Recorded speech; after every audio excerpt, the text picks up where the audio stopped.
Hello, this video is about how to set up your video doorbell.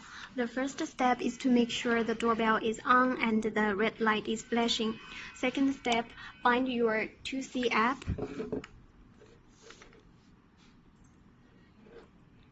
Tap the add icon here.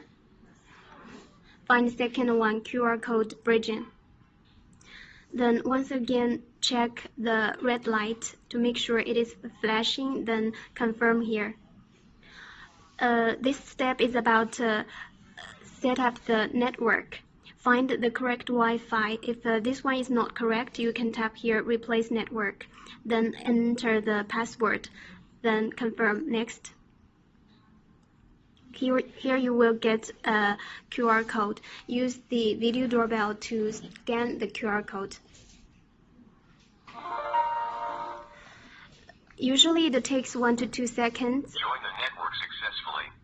Once you hear the sound, join the network successfully, confirm here, next.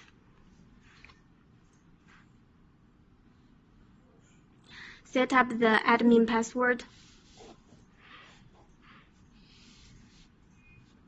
Next. Set up the device name. Confirm. It's almost done here. Tap this window and it will lead you to the live preview.